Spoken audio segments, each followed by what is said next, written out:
কেউ যখন বলে তুমি একজন সৈনিক, তখন সেটা শুধু একটা পেশার পরিচয় নয়, এটি একটি দায়িত্বের নাম। একজন সৈনিক মানে এমন একজন মানুষ যে নিজের স্বার্থের চেয়েও বড় করে দেখে নিজের দেশকে। যখন পুরো দেশ নিশ্চিন্তে ঘুমোয়, তখন একজন সৈনিক জেগে থাকে সীমান্তে।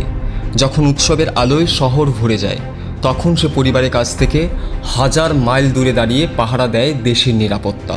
সৈনিক হওয়া মানে শুধু হাতে অস্ত্র নেওয়া নয়, সৈনিক হওয়া মানে শৃঙ্খলা শেখা, ত্যাগ শেখা, সাহস শেখা এবং নিজের চেয়ে দেশের স্বার্থকে বড় করে দেখা।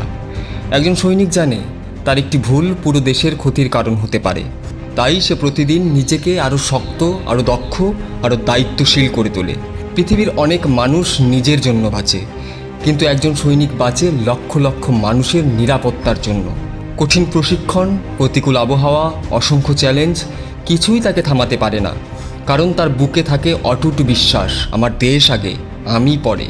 আজ যদি তোমার মনে প্রশ্ন জাগে, জীবনে এমন কি করা যায় যাতে নিজের অস্তিত্বের একটি বড় অর্থ থাকে, তাহলে মনে রেখো, একজন সৈনিক হওয়া শুধু একটি চাকরি নয়, এটি একটি সম্মান, এটি একটি অঙ্গীকার, একটি গর্বের নাম। হয়তো সবাই সৈনিকের পোশাক পরতে পারে না, কিন্তু সৈনিকের মতো সাহস, শৃঙ্খলা এবং দেশপ্রেম নিজের জীবনে ধারণ করতে পারবে। আর যদি কখনো দেশের জন্য কিছু করার স্বপ্ন তোমার হৃদয়ে জন্ম নেয়, তাহলে সেই স্বপ্নকে ছোট করে দেখো না, কারণ ইতিহাসে সবচেয়ে উজ্জ্বল নামগুলো তাদেরই, যারা নিজের স্বার্থের আগে দেশের স্বার্থের কথা ভেবেছে। মনে রেখো, একজন সৈনিকের শক্তি শুধু তার হাতে নয়, তার চরিত্রে। আর একজন সত্যিকারের সৈনিকের সবচেয়ে বড় পরিচয়, সে দেশের জন্য বাঁচতে জানে, প্রয়োজনে দেশের জন্য জীবন দিতেও প্রস্তুত থাকে। তুমি কি প্রস্তুত সেই গর্বের পথ চলায়?